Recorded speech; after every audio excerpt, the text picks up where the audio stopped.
اللهم صل على سيدنا ومولانا محمد معدن الجود والکرم وآلہ وصحبہ وعطرتہ وبارک وسلم۔ تمام تعریفیں حمد اور ثنا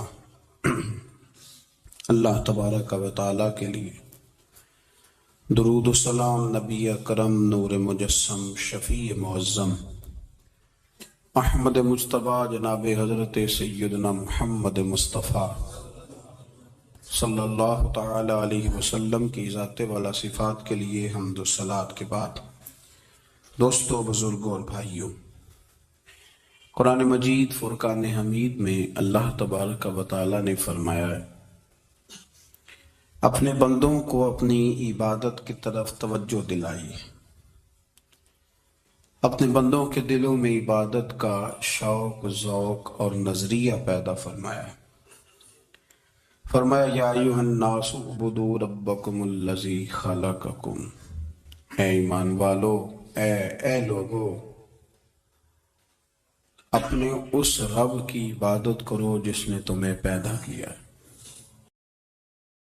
میرے رسول کریم سید عالم صلی اللہ علیہ وسلم اتنا پسند کرتے مسجد کو، اتنا پسند کرتے نماز کو کہ رسول کریم صلی اللہ علیہ وسلم تہجد کی نماز بھی پڑھتے، پھر حضور فجر کی نماز بھی پڑھتے، نبی پاک وتر کو الگ کر کے پڑھتے، عشاء کے ساتھ نہیں پڑھتے۔ یہ تو ہم اس لیے اجازت دی ہمارے بزرگوں نے کہ بعد میں اٹھے گا کون علیحدہ وتر پڑھنے کے لیے، عشاء کے ساتھ پڑھ لے۔ وتر پڑھتے، تہجد پڑھتے، فجر پڑھتے، اشراق پڑھتے، چاشت پڑھتے، پھر مغرب کی نماز کے بعد 6 رکعت اوابین پڑھتے، پھر رات کو صلاۃ اللیل پڑھتے۔ سیدہ عائشہ صدیقہ کہتی ہیں زمانہ سو جاتا اور میرے رسول مصلی بچھا کے کھڑے ہو جاتے۔ او یار، کھیتی باڑی کر کے نہیں، محنت مزدوری کر کے نہیں۔ جناب عائشہ کہتی ہیں میں یہ بھی دیکھتی کہ حضور ایک آیت شروع کرتے تو ساری رات اسی کو پڑھتے، اور میری نظر جاتی تو قدم مبارک پہ ورم آ جاتا۔ یار، نماز پڑھ پڑھ کے، اتنی مشقت کر کے، اتنی جد و جہد کر کے ورم آ گیا، یا رسول اللہ اتنی محنت کیوں کرتے ہو؟ فرمایا افلا اکون عبدا شکورا، کیا میں اپنے رب کا شکر گزار بندہ نہ بنوں؟ صحابہ کا ذوق عبادتوں کا، ریاضتوں کا، تلاوتوں کا، طبیعت ہے ان کی، وہ ایک دوسرے کو، حضرت مولا علی شیر خدا کرم اللہ تعالی وجہہ الکریم کے زمانے میں روم کے بادشاہ نے کہا یار یہ مسلمانوں کا پتہ تو کرو، یہ آخر کیوں اتنے زیادہ مجاہد ہیں۔ اس زمانے میں جاسوس بھیجنے کا مزاج تھا، اب تو جاسوس پکڑا جاتا ہے۔ سجدے کا ذوق شاہ عبدالعزیز دباغ رحمۃ اللہ تعالی علیہ اپنے مریدوں سے فرمایا کرتے تھے کہ اگر تم پکے نمازی بن جاؤ نا، تہجد گزار ہو جاؤ، تو میرے پاس آنا جانا چھوڑ دینا۔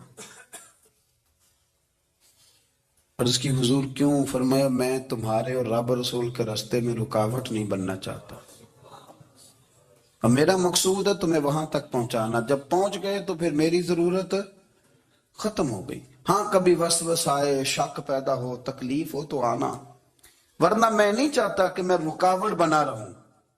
تم اللہ اللہ کرو، اس مالک کو راضی کرو۔ میرے رسول پاک علیہ وسلم نے فرمایا بندہ اللہ کے سب سے قریب اس وقت ہوتا ہے جب وہ سجدے کی حالت میں ہوتا ہے۔ کس کے قریب ہوتا ہے؟ اللہ کے سب سے قریب ہوتا ہے۔ وہ بڑا نیڑے ہے رب کے، بڑا قریب ہے، اس لیے کہ وہ حالت سجدہ میں، وہ جب سجدے کرتا ہے نا، اس کی بارگاہ میں جب جھک جاتا ہے۔ آپ ذرا سجدے کی کیفیت دیکھیں نا، زبان بھی یہاں ہے، آنکھ بھی یہاں ہے، کان بھی، عقل بھی ساری، اس نے سارا کچھ رکھ دیا سجدے میں۔ آپ وہ کبھی پیچھے جائیں تو دیہاتوں میں کہا جاتا تھا ناک سے نکیریں نکالو، بہت بڑی سزا ہوتی تھی نا، ناک سے نکیریں نکالو، بڑی سزا ہوتی تھی۔ تو اس نے کہا مالک مجھے کسی نے کہا نہیں، پر دیکھنا میں نے رکھ دی ساری عقل سجدے میں، اور رکھ کے کہا کیا؟ سبحان ربی اللہ، اللہ میں پست ہوں تو اعلیٰ ہے، اللہ تو میرا رب ہے اور تو سب سے اعلیٰ۔ اتنا، اور فرمایا جب یہ اس کیفیت میں ہوتا ہے تو پھر یہ اپنے رب کے قریب ہوتا ہے۔ کثرت عبادت، نوافل۔ ہمارے ہاں عمرے کی قرآن اندازی محفلوں پہ ہونے لگ گئی ہے، حالانکہ حدیث سے ثابت نہیں۔ میں دوستوں سے کہتا ہوں جائز ہے، کرنی چاہیے، عمرے کی قرآن اندازی جائز ہے، پر کسی حدیث میں نہیں آئی کہ قرآن اندازی کرو عمرہ کرو۔ حدیث میں قرآن اندازی یہ آئی ہے کہ نبی پاک علیہ السلام نے فرمایا تمہیں پتہ چل جائے نا پہلی صف کا ثواب کتنا ہے، تم قرآن اندازی کرو۔ عمرے کی قرآن اندازی کا تو پوسٹر چھپتا ہے، تو یہ والی قرآن اندازی کب ہونی ہے؟ ہونی چاہیے کہ نہیں؟ حضور نے فرمایا تمہیں پتہ چلے کہ اس کا ثواب کتنا تو تم قرآن اندازی کرو، تم قرآن ڈالو۔ جب آپ نماز پڑھ رہے ہوتے ہیں، جب آپ کا مصلی آباد ہوتا ہے، صلاح الدین ایوبی ایک بزرگ سے ملاقات ہو گئی، بیت المقدس پر قبضہ تھا عیسائیوں کا، تو صلاح الدین بڑے پریشان تھے۔ بابا جی کہنے لگے پتر کیا ہوا؟ کہنے لگے حضور پتہ چلا ہے دشمن کے 2 بحری بیڑے اسلحہ لے کے آ رہے، مسلمان پہلے ہی کمزور ہیں، اور اب اگر 2 بحری بیڑے اور آ گئے تو حضور مسئلہ بن جائے گا۔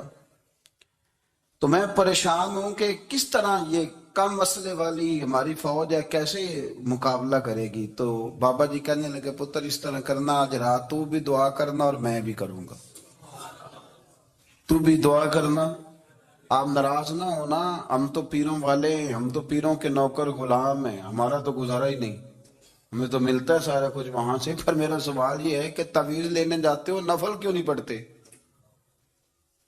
رات اللہ اللہ کیوں نہیں کرتے؟ یہ بھی تو ہمارے بزرگوں کا ہی طریقہ ہے، انہوں نے تو ہمیں سکھایا ہے۔ صلاح الدین ایوبی سے بزرگوں نے کہا کہ رات آج نا اللہ اللہ کرنا، تو میں تیرے لیے دعا کروں گا، تو بھی دعا کرنا۔ تو بندہ جب دکھی ہوتا ہے تو سجدہ کرتا ہے، تو پھر ہی تو مصلی بھیگ جاتا ہے، پھر ہی تو مزہ آتا ہے۔ سکھی بندہ تو کعبے جا کے نہیں روتا، دکھی تھے، تکلیف تھی، تو سر رکھا سجدے میں تو تڑپ گئے۔ اور وہ بابا جی کہتے ہیں میں مسجد آیا تو صلاح الدین چیخیں مار کے رو رہا تھا اور کہہ رہا تھا مالک میں کوئی اپنی شان کے لیے تو نہیں نہ لڑ رہا، اللہ کو میں کوئی قبضوں کے لیے تو نہیں لڑ رہا، مالک تیرے لیے لڑ رہا ہوں، مجھے بے آبرو نہ کرنا، میری مدد فرمانا۔ کہتے ہیں میں آیا تھا کہ مسجد میں دعا کروں گا، پر صلاح الدین ایوبی کو روتے دیکھا تو میں لوٹ گیا۔ تو سویرے صلاح الدین ملے تو بڑے خوش تھے۔ میں نے کہا پتر کیا ہوا؟ کہنے لگے حضور وہ بحری بیڑے 2 آ رہے تھے نا اسلحہ لے کے، دونوں ڈوب گئے پانی میں ڈوب گئے۔ تو بابا جی کہنے لگے صلاح الدین وہ پانی میں نہیں ڈوبے، وہ تیرے آنسوؤں میں ڈوب گئے، وہ غرق ہو گئے، وہ جو تو نے مصلی بات کیا تو وہ تیرے آنسوؤں میں ڈوب گئے، وہ غرق ہو گئے، وہ تباہ، اتنے قیمتی تھے تیرے آنسو کے بہا لے گئے دشمن کے بحری بیڑوں کو۔ میرے بھائی ٹھیک ہو گیا جی، میرے عزیز سمجھ لیں اس بات کو ہمیشہ کے لیے، اور اس پر غور کرنے اچھے طریقے سے کہ میرے رسول کریم سید عالم صلی اللہ علیہ وسلم نے نا ہماری توجہ دلائی، حضور نے ہمیں بتلایا، ہمارا ذوق بڑھایا عبادت کی طرف۔ ایک صحابی تھے حضرت ابو فاطمہ رضی اللہ تعالیٰ عنہ، یہ ترمذی شریف کی حدیث ہے۔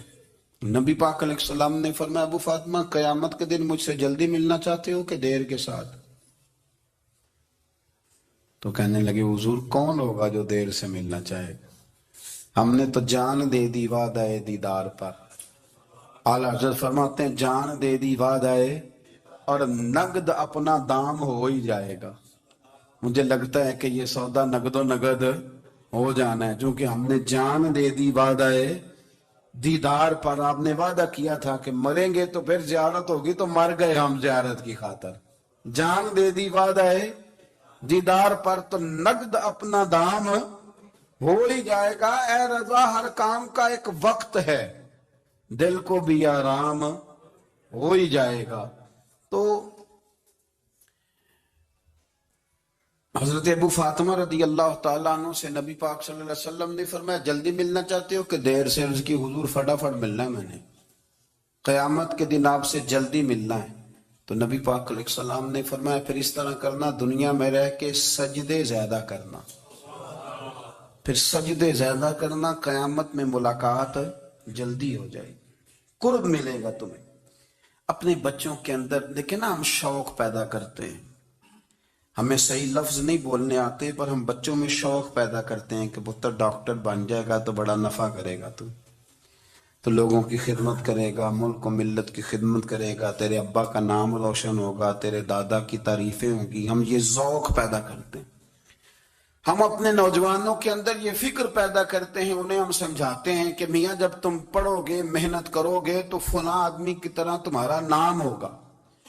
یہ جتنا ذوق ہم بچوں کے اندر ان چیزوں کا پیدا کرتے، ہمیں حکم ہے کسی طرح ہم ذوق پیدا کریں کہ پتر نماز پڑھے گا تو اللہ راضی ہو جائے گا، تو سجدہ کرے گا۔ دیکھیں نا میرے رسول کریم علیہ السلام نے فرمایا 7 سال کے بچے کو مسجد لے کے جاؤ، یعنی اسے شوق دلاؤ، اس کے اندر یہ خاصیت پیدا کرو کہ اس کا دل کرے مسجد میں جانے کا، اس کے اندر یہ خصوصیات لاؤ کہ وہ ہمارے ہاں نا ہر چیز کو پرموٹ کیا جا رہا ہے، ہر چیز کو، یعنی سر سنگیت سکھانے کے لیے اکیڈمیاں بن گئی ہیں، ہر شے پرموٹ ہو رہی ہے، عبادت کا جذبہ کم ہوتا جا رہا ہے، اللہ کا ذوق ہمارے اندر نہیں رہا۔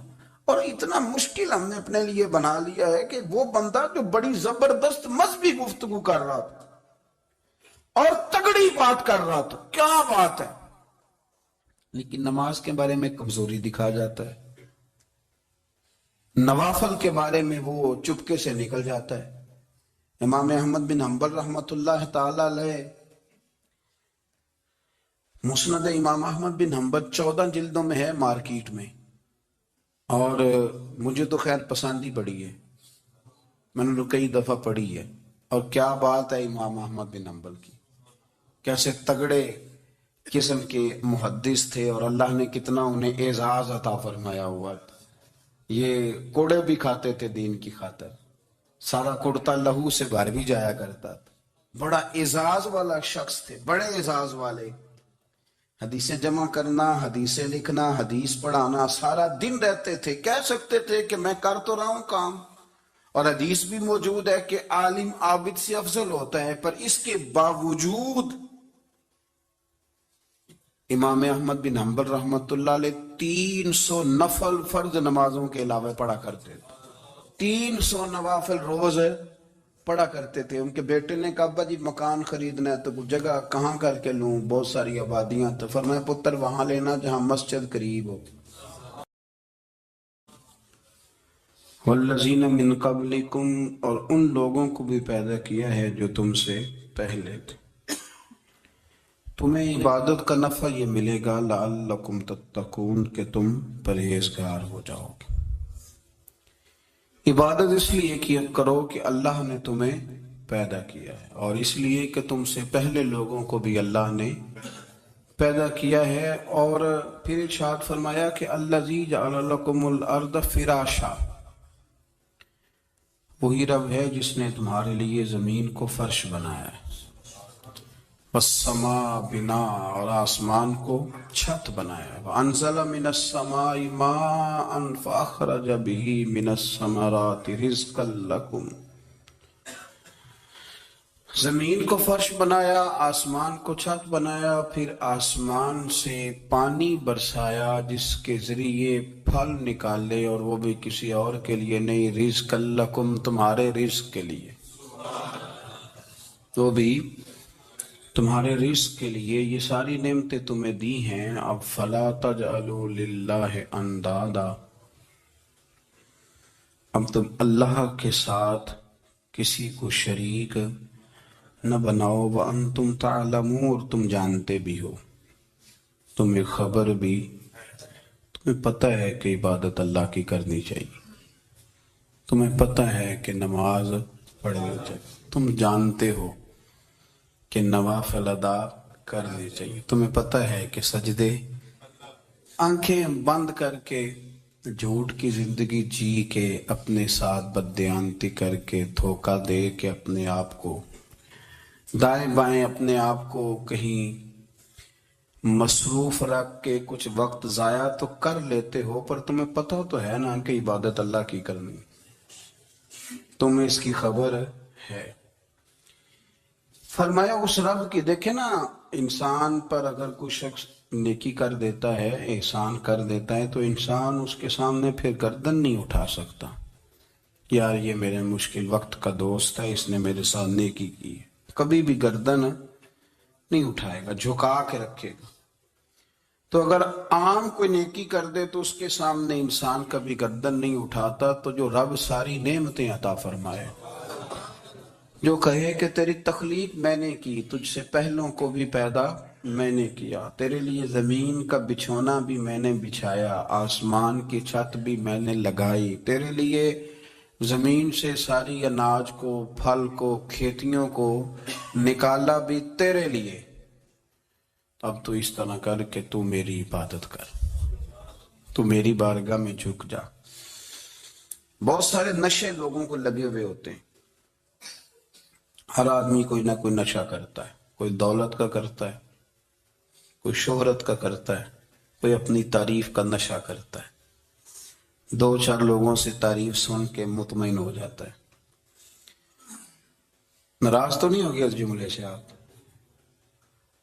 کرتے ہیں لوگ دولت کا نشہ بھی، یہ جب نقصان ہوتا ہے تو بندے بیمار نہیں ہو جاتے، پیسے ڈوب جاتے ہیں تو لوگ بیمار نہیں ہو جاتے، تو اس کا مطلب یہ ہوتا ہے کہ نشہ ٹوٹ گیا ہے۔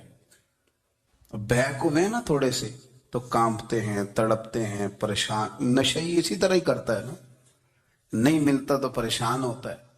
یہ سارے نشے ہیں، مختلف قسم کا نشہ۔ ہم مانتے نہیں اس بات کو، تسلیم نہیں کرتے، کیونکہ تسلیم کرنا بڑا مشکل کام ہے، اس کے لیے تو بڑی ساری چیزیں جو ہیں وہ دبوچ کے اور بڑی سارے رستے پھلانگ کے آنا پڑتا ہے، تو بڑا مشکل ہے ماننا، ورنہ کرتے ہیں ہم، ہمارا مزاج ہے۔ یہ گھومنے پھرنے کا، دنیا دیکھنے کا بھی ایک نشہ ہے، یہ بہت ساری باتیں کرنے کا بھی ایک نشہ ہے، گپ شپ کا بھی ایک نشہ ہے۔ دو چار لوگوں کی جب تک پگڑیاں نہ کھول لیں، بعض لوگوں کو نیند نہیں آتی، یہ غیبت کا، چغلی کا، بددیانتی کا، یہ بھی ایک نشہ ہے۔ اس پر ملا رومی رحمت اللہ نے بڑا کلام لکھا ہے، وہ کہتے ہیں مانگ کے کھانے کا بھی نشہ ہے، مانگ کے کھانے کا بھی نشہ ہے۔ وہ کہتے ہیں کہ ایک بھیک مانگنے والی خاتون تھی، تو بادشاہ کے پاس بھیک مانگنے آئی، تو بادشاہ کو پسند آ کہ اس نے شادی کر لی۔ اب اس کو عادت تھی بھیک مانگ کے کھانے کی، تو وہ کنیزوں سے کہا کرتی تھی کہ فٹافٹ نہ روٹی لے کے آیا کرو، میں 2-3 دفعہ مانگوں تو پھر لایا کرو، چونکہ ایک نشہ ہے نا، تو میں مانگوں 2-4 دفعہ تو پھر۔ تو انسان بہت سارے نشے کرتا ہے، یہ مانتا نہیں، یہ موبائل، یہ فیس بک، یہ سارے نشے ہی ہیں۔ اپنی فوٹو لگا لینا، سارا دن اسی کو دیکھتے رہنا، اور بڑے بڑے سیانے بندے جو وزادار ہیں، بڑے وزادار لوگ ہیں، لیکن وہ بھی سنجیدگی کے قائل نہیں، اس طرح کے نشوں کا شکار ہیں۔ یہ سارے نشے ہیں جو ہم نے پال لیے۔ ہمارے صوفیاء، ہمارے بزرگ فرماتے ہیں کہ تم اس طرح کرو، اگر سارے نشوں سے بچنا چاہتے ہو تو سجدے کا نشہ شروع کرو، سجدے کا نشہ شروع کرو۔ یہ نا اقبال کہتے ہیں، عطار ہو، رومی ہو، رازی، آپ بات کو سمجھیں، عطار ہو، رومی ہو، رازی ہو، غزالی ہو، کچھ ہاتھ نہیں آتا بے آہ سحر گاہی۔ کہتے بہت بڑا صوفی ہو جیسے فرید الدین عطار تھے، بہت بڑا تصوف کا امام ہو جیسے امام غزالی تھے، بہت بڑا تفسیر کا استاد ہو جیسے امام رازی ہو، عطار ہو، رومی ہو، رازی ہو، غزالی ہو، پر کچھ ہاتھ نہیں آتا بے آہ سحر گاہی۔ اگر سویرے اٹھ کے روتا نہیں نا اللہ کی بارگاہ میں، اگر تہجد نہیں نہ پڑھتا، تو کچھ ہاتھ نہیں آتا بے آہ سحر گاہی، پھر اس کو کوئی چیز نصیب۔ میری بات کی سمجھ آ رہی ہے آپ حضرات؟ جب تک آپ سویرے نہیں اٹھتے، آپ اللہ اللہ نہیں کرتے، آپ کو نوافل کا چسکا نہیں، عبادت کا مزہ نہیں، فرمایا میری عبادت کرو، یہ شوق پیدا کرو، میں نے تمہیں پیدا کیا ہے۔ ہم لوگوں کے نشے ہیں، مختلف نشے ہیں، بڑا عجیب رنگ ہے۔ محفل کی صدارت کرنے والے بڑے پیر صاحب، بڑے القابات، بیچ میں سے بندہ تلاش کرنے سے بھی نہیں مل رہا، اتنے بڑے لقب ہیں اس کے، لیکن وہ ساج سنور کے 2.5 گھنٹے بیٹھا رہا محفل میں، اور نماز کا وقت آیا تو اس نے مختصر سی پڑھی، وہ نکل گیا، میں ہلکے سے سجدے کیے۔ او اتنا بڑا عشق رسول، نعت خواں، او ہو کیا بات ہے، اور عشق رسول کا بہت بڑا پیغامبر، بہت بڑا مبلغ، اور بیچارہ سمجھ ہی نہیں سکا کہ اللہ کے رسول نے فرمایا تو نماز پڑھ میری آنکھیں ٹھنڈی ہو جائیں گی۔ تو یہ نشے کے عادی تو ہیں پر حقیقت کے قائل نہیں ہیں۔ یہ بس ٹھیک ہے، خوابوں کی دنیا میں لوگ زندہ ہیں، پر جن کو یہ جو نشہ تھا نا عبادت کا، یہ میرے رسول پاک کی چاہت ہے، یہ میرے نبی کریم علیہ السلام کی۔ آپ دیکھیں نا حضور مہینوں جا کے غار حرا میں بیٹھتے، کیا وہاں تبلیغ کرتے تھے؟ کوئی کتاب لکھتے تھے؟